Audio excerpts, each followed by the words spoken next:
پوری طاقت اور توانائی کے ساتھ اپنی اپنی کلیجے کی طاقت صرف کر کے اپنی آوازوں کو نجف کی بارگاہ تک پہنچانے کے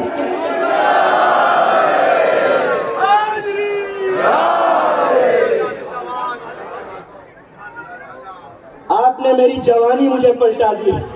ارے جب یوسف زلیخا کی جوانی پلٹا سکتے ہیں تو جو فخر یوسف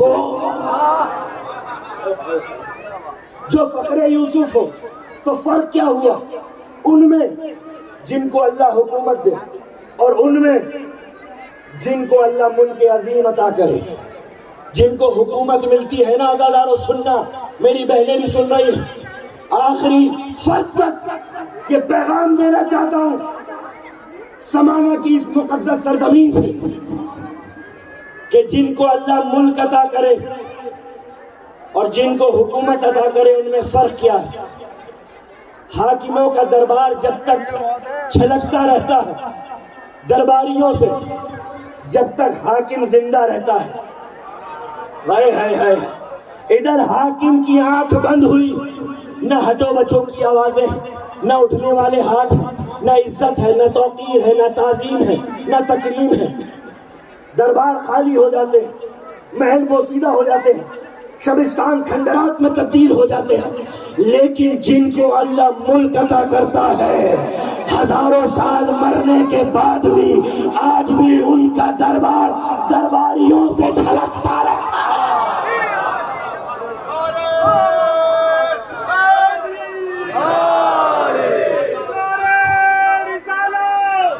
رسول اللہ پوری طاقت اور توانائی کے ساتھ آخری دن حج مخصوص جن کو اللہ حکومت عطا کرے ان کا دربار اس وقت تک باقی ہے جب تک ان کی نفس کی آمد و شد باقی ہے. ادھر آنکھ بند ہوئی، ادھر دربار اور محلات اور شبستان کھنڈرات میں تبدیل ہو گئے. لیکن جن کو اللہ ملک عطا کرتا ہے، بادشاہ جب تک زندہ رہتا ہے کسی کو دولت کی ضرورت ہے دے دے، کسی کو رزق کی ضرورت ہے عطا کر دے. لیکن جب نہ بادشاہ، نہ درباری ہے، نہ شبستان ہے، نہ محل ہے، اب آپ کی منتیں مرادیں بادشاہوں کے اور حاکموں کے دربار میں پوری نہیں ہو سکتی، مکمل نہیں ہو سکتی. لیکن جن کو اللہ ملک عطا کرے، اولاد چاہیے تو ان کے در سے مانگو، رزق چاہیے تو ان کے در سے مانگو، صحت چاہیے تو ان کے در سے مانگو. کوئی جائز حاجت ہو اور باب استجابت تک نہ پہنچائی ہو تو اولیاء اللہ کا وسیلہ اختیار کر کے اپنی دعاؤں کو ولا کے پر ادا کر کے باب استجابت تک پہنچائی.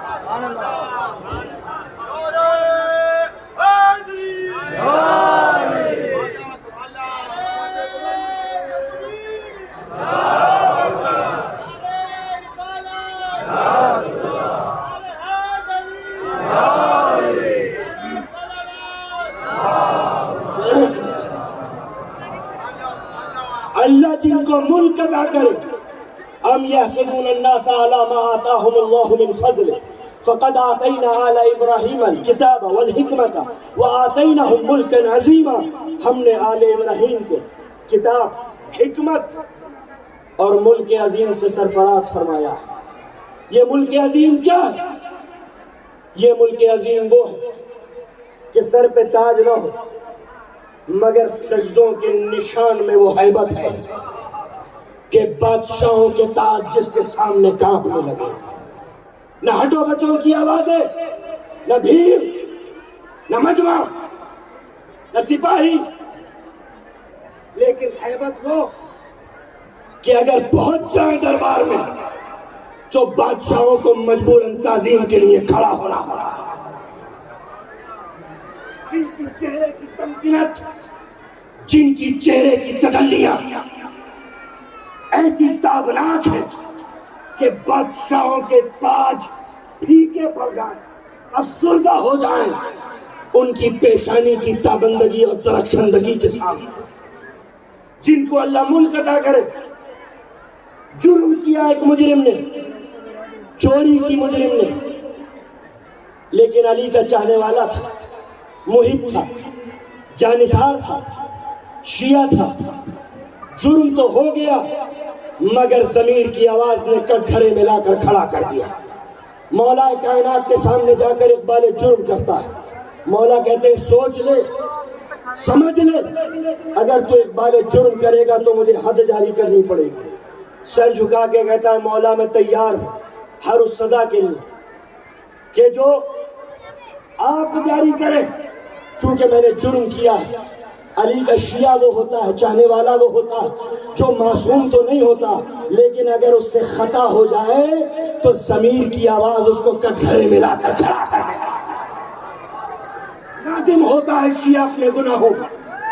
علی کا چاہنے والا جسارت کے ساتھ گناہوں کو انجام نہیں دیتا۔ چوری کی، امام نے حد جاری کی، انگلیاں منقطع کی، ادھر انگلیاں کٹ گئیں، وہ لے کے چلا مجھ سے افضل کون، مجھ سے اعلیٰ کون، مجھ سے عمدہ کون، مجھ سے بہتر کون۔ میری انگلیاں اس نے کاٹی ہیں جو مصداق انما ہے، میری انگلیاں اس نے کاٹی ہیں جو مصداق حلاتا ہے، میری انگلیاں اس نے کاٹی ہیں جو مصداق کوثر ہے، میری انگلیاں اس نے کاٹی ہیں کہ جس کا چلنا مشیت ہے، جس کا بولنا شریعت ہے، جس کی سانسیں تلاوت ہے، جس کی نیند عبادت ہے، جس کی عقل قرآن ہے، جس کی فکر تفسیر ہے، جس کا نفس نور ہے، جس کا جسم نور گر ہے، جس کے دل کے گھڑیاں مقدس ہے، جس کی راتیں تطہیر ہے۔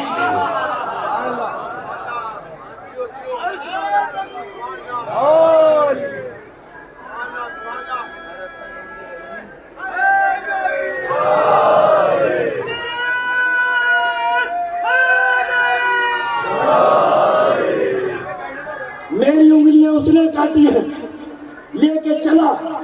کبھی وہ آیتیں پڑھتا تھا جس کا مصداق علی، کبھی وہ حدیثیں بیان کرتا تھا جس کا محور علی، لے کے چلا کوفے کے چوراہے پر کھڑے ہو کر۔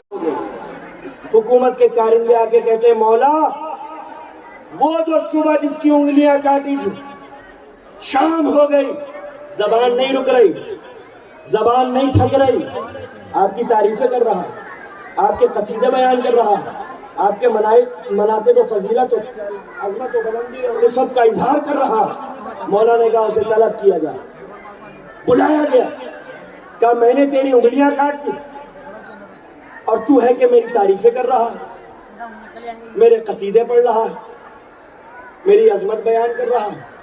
مسکرا کے کہتا ہے مولا آپ کی تعریف کیوں نہ کروں؟ کہا کیوں؟ کہا دنیا میں چھوٹی سزا دے کر آخرت کی بڑی سزا سے جو آپ نے مجھے بچا لیا۔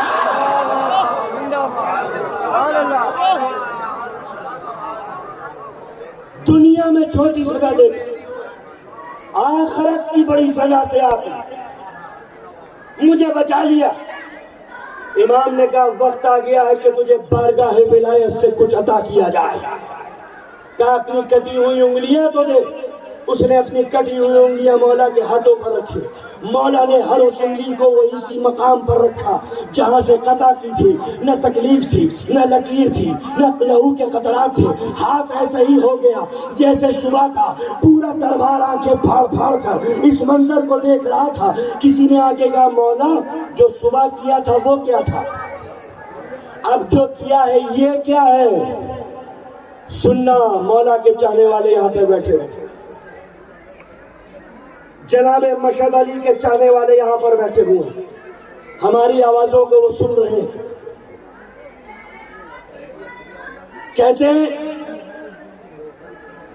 آگے کہا صبح جو کیا تھا وہ کیا تھا، کسی نے آگے کہا صبح جو کیا تھا انگلیاں کاٹیں گے وہ کیا تھا، اب شام کو انگلیاں جوڑ دی یہ کیا ہے؟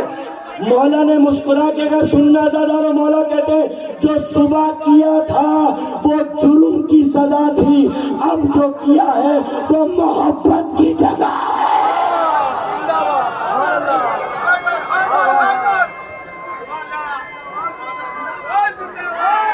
جزاک اللہ۔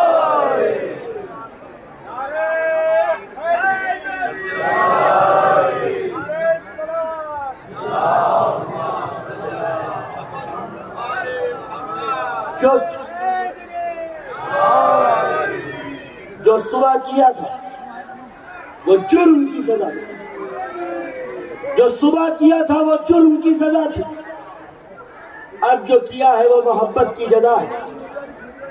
تو محبت وہ ہے کہ جو کٹی ہوئی انگلیوں کو جوڑ دیتی ہے، محبت وہ ہے کہ جو گناہوں کو ثوابوں میں تبدیل کر دیتی ہے، محبت وہ ہے جو ذرے کو آفتاب بنا دیتی ہے، محبت وہ ہے جو ذرے کو شمس بنا دیتی ہے اور شمس کو شمس تبریز بنا دیتی ہے۔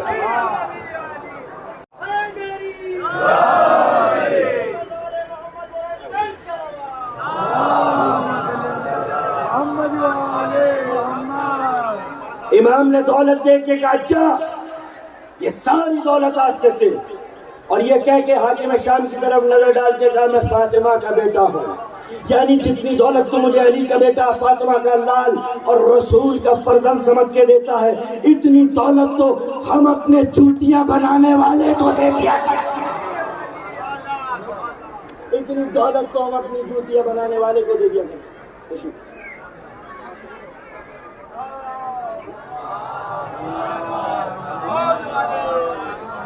اتنی دولت تم اپنی جوتیاں بنانے والے کو دے دیا کرتے۔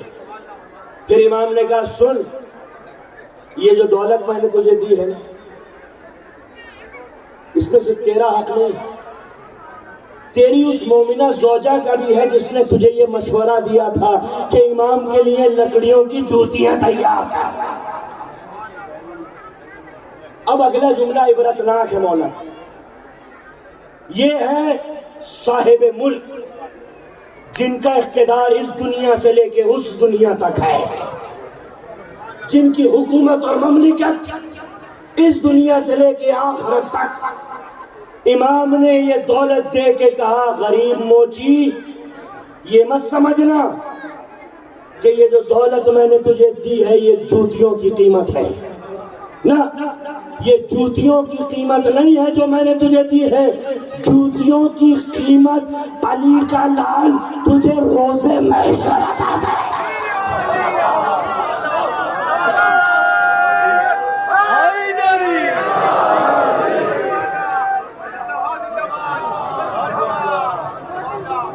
یہ جوتیوں کی قیمت نہیں، جوتیوں کی قیمت علی کا لال جب بابا کی کرسی لگائی جائے گی، جب نانا کا منبر سجایا جائے گا، جب ماں فاطمہ شفاعت کریں گی، اسی لیے تو نام فاطمہ ہے۔ کسی نے پوچھا کہ جدہ ہے نا آپ کی، مشہد علی علیہ السلام کی جدہ فاطمہ، کیا وقار ہے ان کا پتہ ہے؟ 11ویں امام نے کہا نحنو حجت اللہ علی الخلق و فاطمہ تو حجت اللہ علینا، ہم 11 امام عالمین پر حجت اور ہماری جدہ فاطمہ ہم 11 اماموں پر حجت۔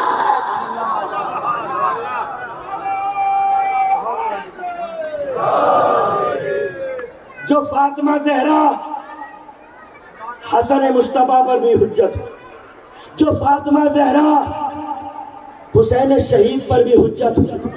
یہی سبب ہے کہ دنیا کا طریقہ یہ ہے عزادارو کہ جب شوہر کامیاب ہوتے ہیں نا تو بیویاں فخر کرتی ہیں میرا شوہر منسٹر، میرا شوہر وزیر، میرا شوہر آفیسر، میرا شوہر جج، میرا شوہر تاجر، میرا شوہر کامیاب، میرا شوہر دولت مند، میرا شوہر ثروت مند، میرا شوہر اعلیٰ مرتبے پر، میرا شوہر اعلیٰ منصب پر۔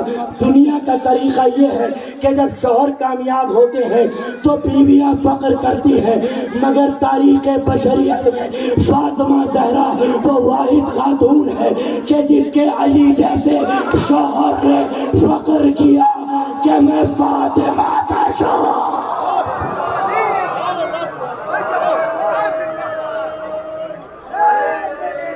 پوری طاقت کے ساتھ جزاک اللہ۔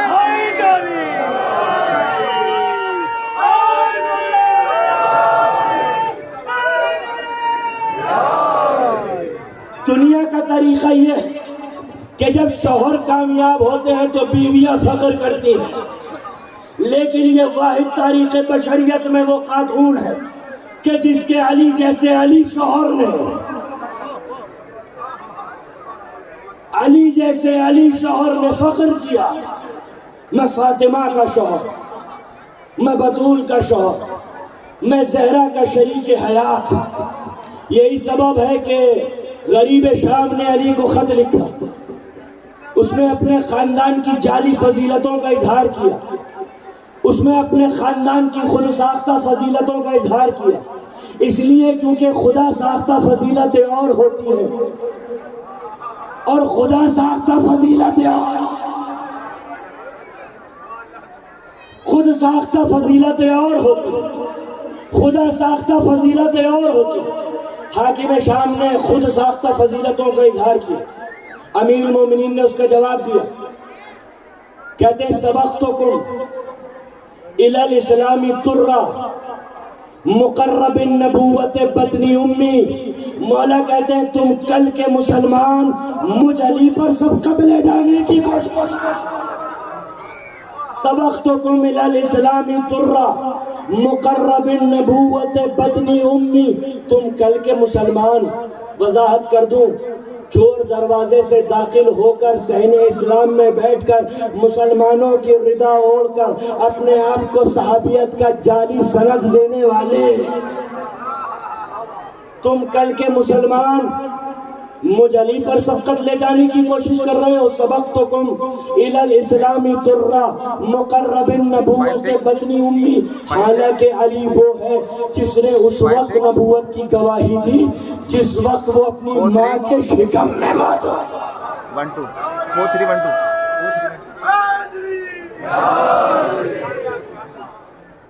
سبقتکم الی الاسلام ترا مقرب النبوت بطنی امی وجعفرنا الذی یضحی ویمسی یطیر الماء الملائکۃ ابن امی۔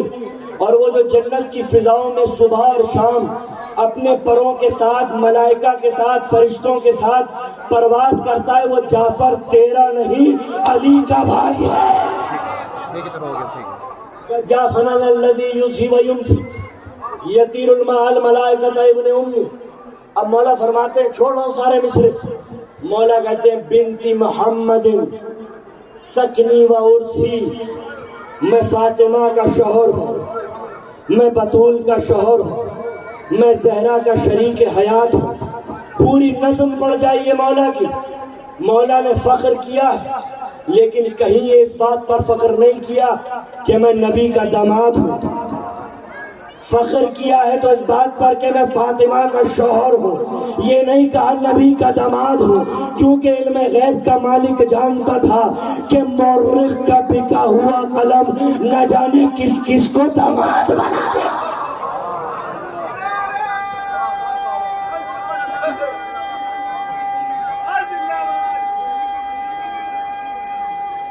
جزاک اللہ۔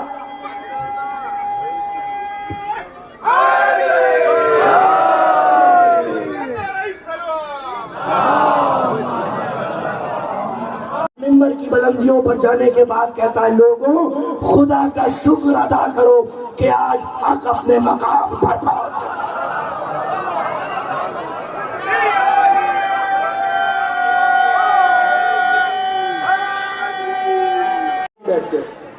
علی اور آگے بڑھ، دنیا سوچ رہی تھی وہاں بیٹھ جائیں گے جہاں بیچ والے بیٹھتے، علی اور آگے بڑھے، دنیا سوچ رہی تھی وہاں بیٹھیں گے جہاں پہلے بیٹھتے، علی وہاں بیٹھ گئے جہاں نبی بیٹھتے تھے۔ کسی نے کونی مار کے کہا دیکھو تو علی کی جسارت، علی تو وہاں بیٹھے ہیں جہاں نبی بیٹھتے تھے۔ مولا نے سنا ایک مرتبہ عصمت کے معصوم چہرے کی پیشانی پر نفرت کے نقوش ابھرنے لگے اور آنکھیں علی کی غیظ و غضب سے سرخ ہو گئیں، اور ابو طالب کے بیٹے نے کہا تجھے حیرانی اس بات پر ہے کہ علی وہاں بیٹھا جہاں نبی بیٹھتے تھے؟ ارے علی تو وہ ہے جس کے قدم تو شیخ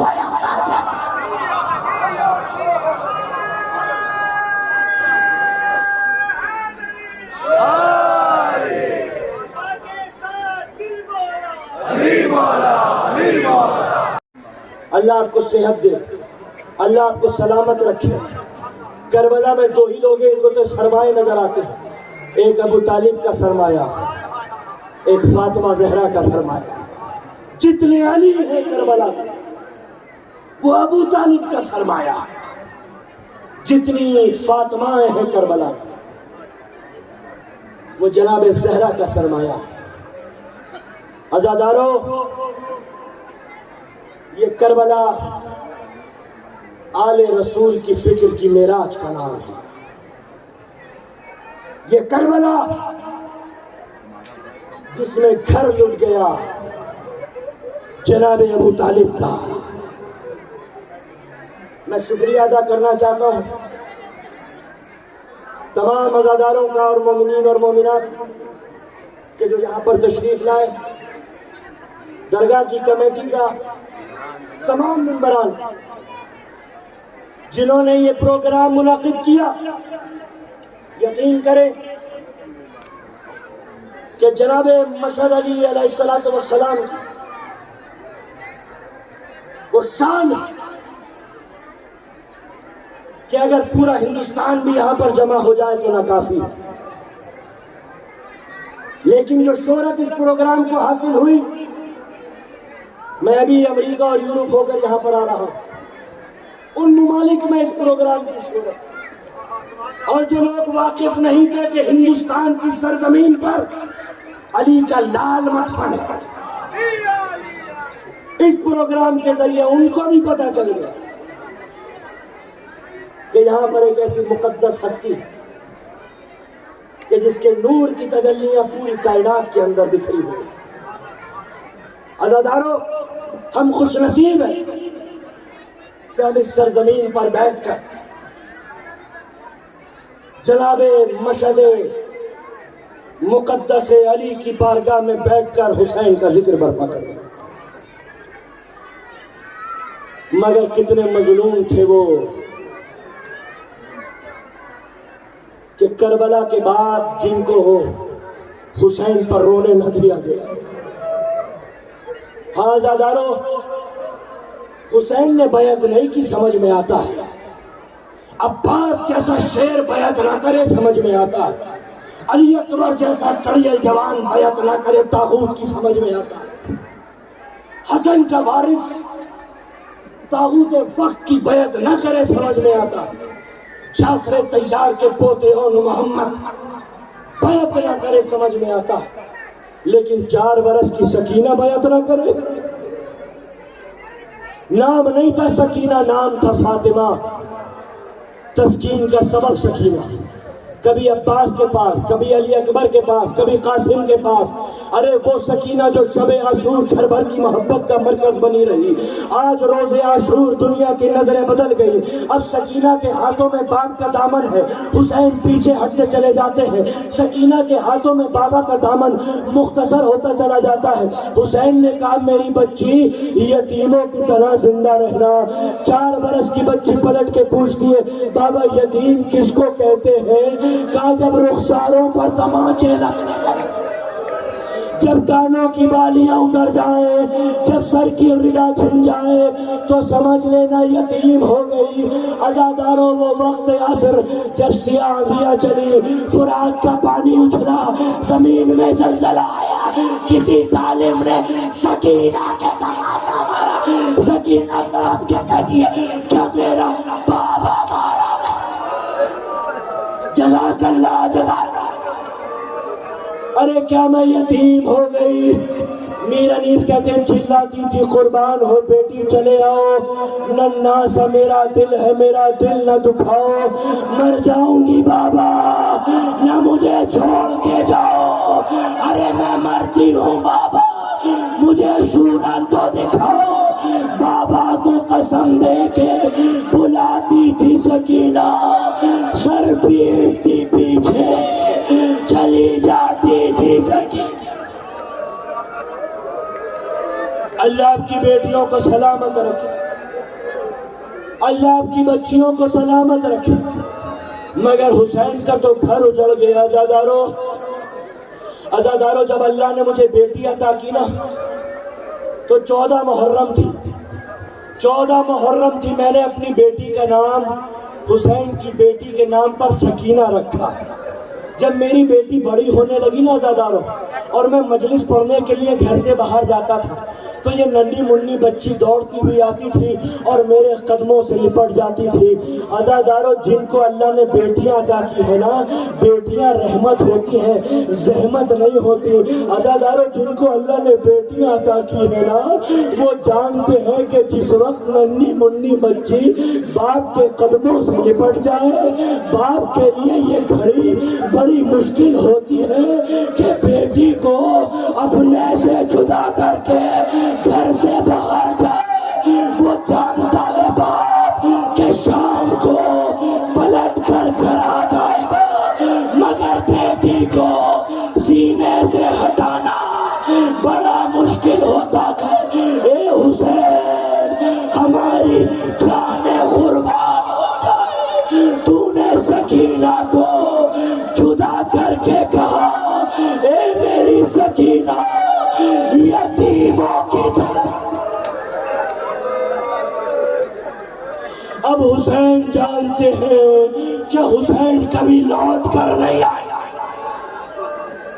میری بچی یتیموں کی طرح زندہ رہنا، اب حسین پلٹ کر دوبارہ کبھی نہیں آئے گا۔ ہاں عزادارو، سکینہ یتیم ہو گئی۔ سکینہ یتیم بن کر، اسیر بن کر، قیدی بن کر، بھوکی سکینہ، پیاسی سکینہ، ہاں عزادارو، عباس کو کھو چکی، اور نہ محمد کو کھو چکی۔ اب نہ قاسم ہے، نہ علی اکبر ہے، نہ بابا ہے۔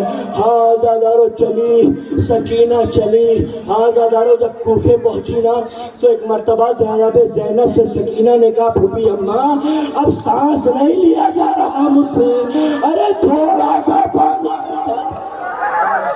جناب زینب کہتی ہے، میری بچی، تجھ کو پانی پلانے والا فرات کے کنارے بازو کٹا کر سو رہا، تجھ یتیمہ پر کون رحم کھائے گا؟ بالا خانے پر ایک مومنہ اس بچی کے جملوں کو سن رہی تھی، اپنی کنیز سے کہتی ہے، کنیز، یہ بچی بڑی پیاسی معلوم ہوتی ہے، اسے جا کر پانی دے دے۔ کنیز آپ خورے میں پانی لے کر آئی اور آگے کہتی ہے، قیدی، یہ بچی بڑی پیاسی ہے، اسے پانی پلا دے۔ جناب زینب نے پوچھا، کس نے بھیجا ہے یہ پانی؟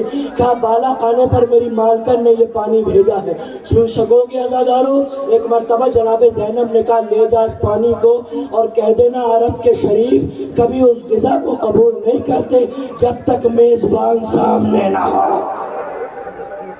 عزادارو، مومنہ نے جا کے کہا، بی بی، قیدی دیکھے ہیں مگر ایسے غیرتدار،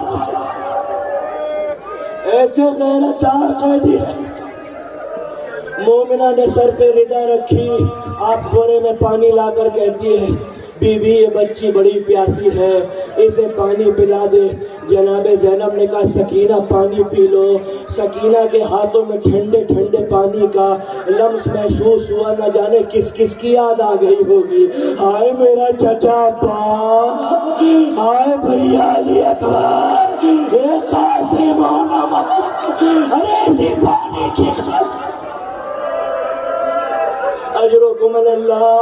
اللہ آپ کی آوازوں پر رحمتیں نازل فرمائے، اللہ آپ کے بچوں کو سلامت رکھے۔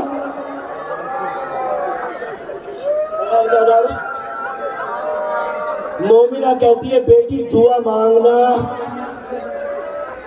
پانی پی کے میرے لیے دعائیں مانگ لینا۔ جناب زینب نے آپ خورے پر ہاتھ رکھ دیا، بچی سکینہ پانی جب پینا، جب اس مومنہ کے لیے دعائیں کر لیا۔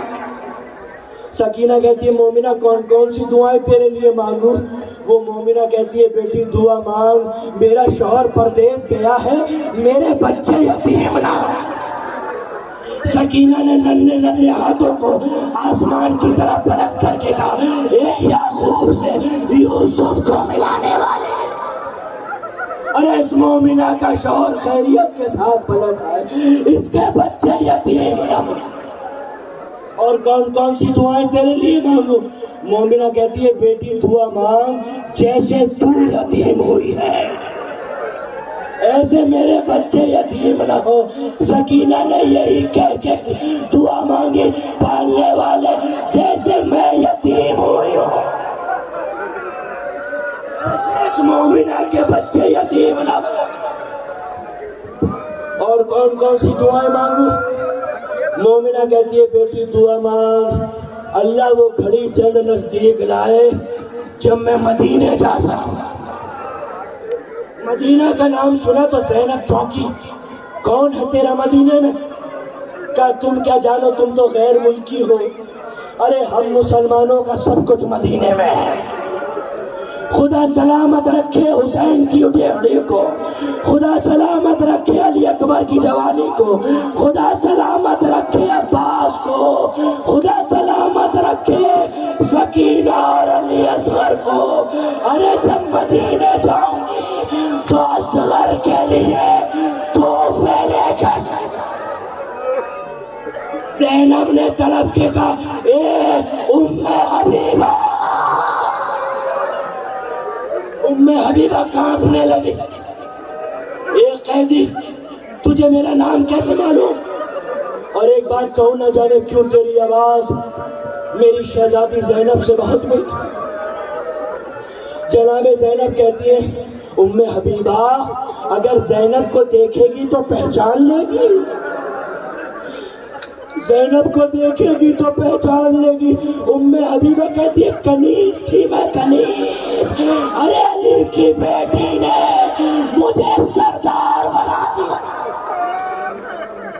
بس ہزاروں سر اٹھا کے دیکھنا میری طرف، میری بہنیں اگر دلوں پہ چوٹ لگے تو مجھے معاف کر دینا۔ زینب نے کہا ام حبیبہ کانپتے ہوئے ہاتھوں سے چہرے پر پڑے ہوئے بالوں کو ہٹا کے کہا اے ام حبیبہ ارے پہچان لے۔ ام حبیبہ نے زینب کے کھلے ہوئے سر کو دیکھا، مدینے کی طرف رخ کیا، سر سے ردا اتاری، یا رسول اللہ ارے قیامت آ گئی، نبی کی بیٹیاں سیدانیاں بے مخنا چادر، شرابی کا دربار، سجا ہوا بازار۔ زینب کہتی ہے ام حبیبہ دیکھ نو کے سنا پر آفتاب امامت، اور جس بچی پر تو نے رحم کھایا ہے حسین کے سینے پر سونے والی سکینہ، جس کے لیے دنیا سے